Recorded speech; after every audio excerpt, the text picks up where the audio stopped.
우리에게 주신 하나님의 말씀은 다니엘서 6장 10절에서 15절까지의 말씀입니다. 다니엘이 이 조서에 왕의 도장이 찍힌 것을 알고도 자기 집에 돌아가서는 윗방에 올라가 예루살렘으로 향한 창문을 열고 전에 하던 대로 하루 3번씩 무릎을 꿇고 기도하며 그의 하나님께 감사하였더라. 그 무리들이 모여서 다니엘이 자기 하나님 앞에 기도하며 간구하는 것을 발견하고 이에 그들이 나아가서 왕의 금령에 관하여 왕께 아뢰되 왕이여, 왕이 이미 금령에 왕의 도장을 찍어서 이제부터 30일 동안에는 누구든지 왕 외에 어떤 신에게나 사람에게 구하면 사자굴에 던져넣기로 하지 아니하였나이까 하니 왕이 대답하여 이르되 이 일이 확실하니 메대와 바사에 고치지 못하는 규례니라 하느니라. 그들이 왕 앞에서 말하여 이르되 왕이여, 사로잡혀온 유다 자손 중에 다니엘이 왕과 왕의 도장에 찍힌 금령을 존중하지 아니하고 하루 3번씩 기도하나이다 하니 왕이 이 말을 듣고 그로 말미암아 심히 근심하여 다니엘을 구원하려고 마음을 쓰며 그를 건져내려고 힘을 다하다가 해가 질 때에 이르렀더라. 그 무리들이 또 모여 왕에게로 나아가서 왕께 말하되 왕이여, 메대와 바사의 규례를 아시거니와 왕께서 세우신 금령과 법도는 고치지 못할 것이니이다 하니 나라가 바뀌었습니다. 바벨론 제국에서 메대 바사, 메대 페르시아 제국으로 바뀌었고 이제 그때의 왕은 다리오 왕입니다. 왕이 바뀜에도 불구하고 느부갓네살, 벨사살, 다리오 이렇게 왕이 바뀜에도 불구하고 변하지 않는 것이 있습니다. 하나님께서 다니엘에게 놀라운 그 누구도 따라올 수 없는 탁월한 지혜를 주셔서 항상 모사요, 총리요, 지도자로 그를 삼았습니다. 다리오 왕도 마찬가지로 다니엘의 지혜와 민첩함을 보고 그를 세워 전국을 다스리게 했습니다. 사실 이것 때문에 사달이 났습니다. 당시 총리는 3명이었습니다. 총리까지 오르는 것도 대단한 것이죠. 그런데 총리가 3명이었는데 다니엘로 하여금 전국을 다스리게 했다. 벌써 느낌이 오시죠?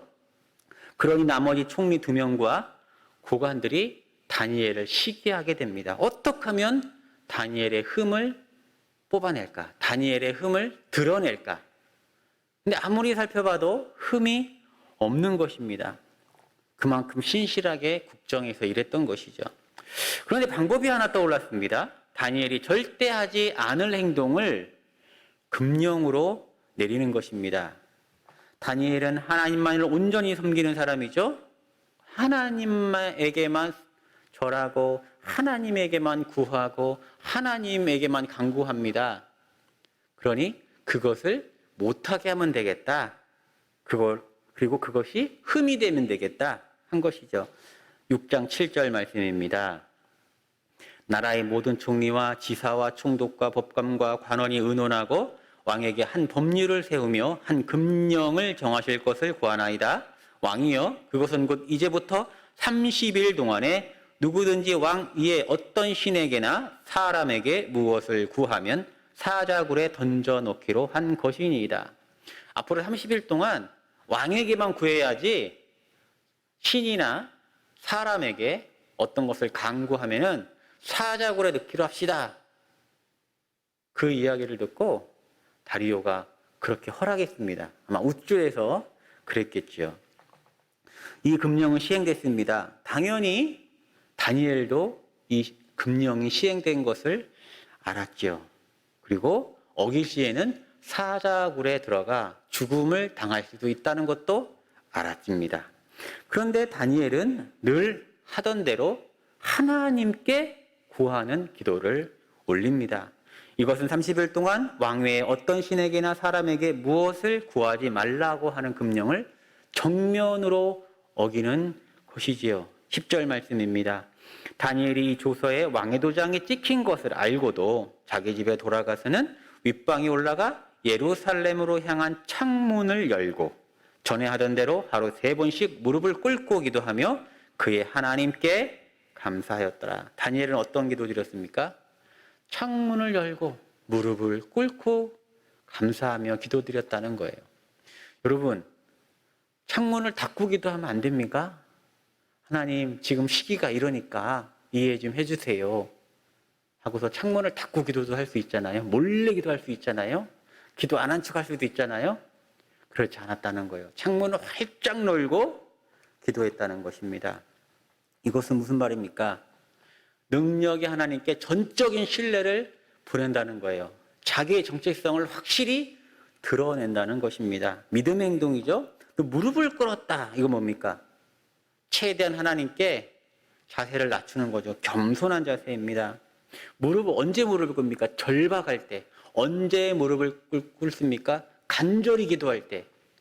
그러니까 여러분, 우리가 기도할 때요, 대면하면 안 됩니다. 대강하면 안 됩니다. 간절함도 없이 그냥 기도하면 안 된다는 거예요. 예수님도 감람산에서 무릎을 꿇고 간절히 기도했습니다. 예수님이 능력이 부족해서 그랬겠습니까?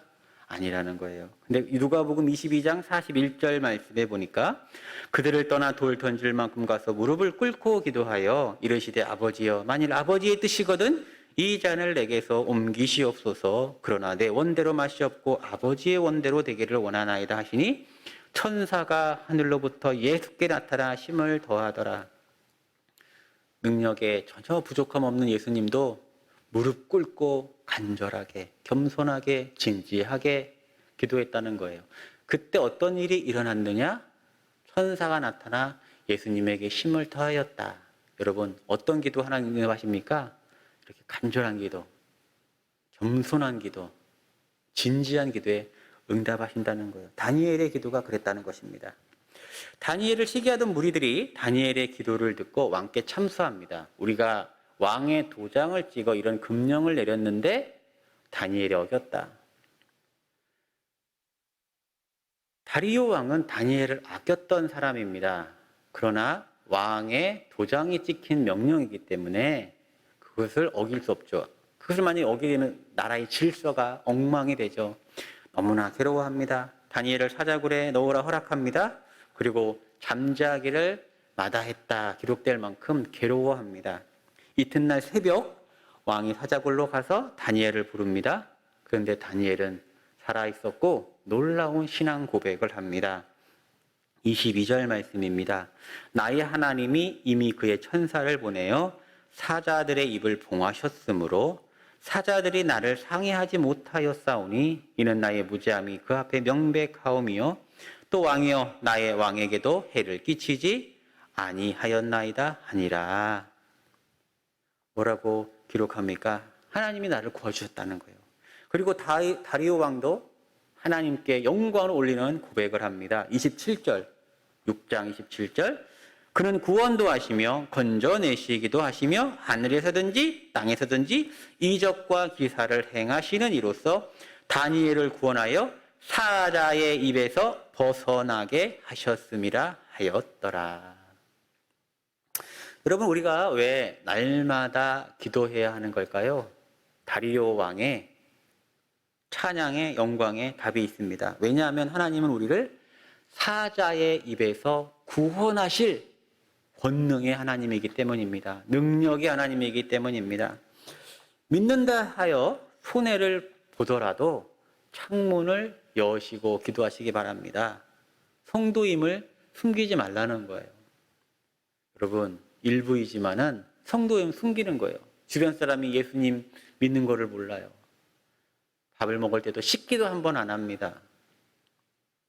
여러분, 왜 그럴까요? 관계 꺾으러질까 봐 그러세요? 무엇을 창피합니까? 왜 그러십니까? 창문을 열고 기도할 수 있는 성도가 되기를 바랍니다. 또 무릎을 꿇는 심정으로 기도하시기 바랍니다. 기도하실 때 겸손하게 하나님만이 답임을 고백하며 진실하게 온전히 신뢰하며 기도하시기 바랍니다. 사자의 굴에 있는 듯한 고난의 시간에 처해 있다 할지라도 하나님은 우리가 소망을 갖기 바라십니다. 왜냐하면 우리는 구원하시는 하나님께 기도할 수 있기 때문입니다. 그 하나님이 우리를 사자의 입에서 구원하여 줄 것입니다. 기도하겠습니다. 하나님 아버지, 감사와 찬양을 드립니다. 우리가 성도로서 정체성을 확실히 가지고 살아가게 하여 주옵소서. 우리의 삶이 언어가 달라서 주변 사람들이 교회 다니시는구나, 성도이시구나, 성도는 저렇게 다른 삶을 사는구나 할 수 있도록 우리를 거룩하게 능력으로 인도하여 주옵소서. 또한 언제나 권능의 하나님께 간구하는 성도 되게 하시고, 기도할 때에 온 마음을 다하여 겸손하게 진지하게 하나님께 기도할 수 있게 하여 주시옵소서. 그리하여 사자의 입에서 구원하시는 하나님의 놀라운 은총을 날마다 누리는 우리 모두 될 수 있도록 인도하여 주옵소서. 이 모든 말씀 우리 주 예수님의 이름으로 기도드렸사옵나이다. 아멘.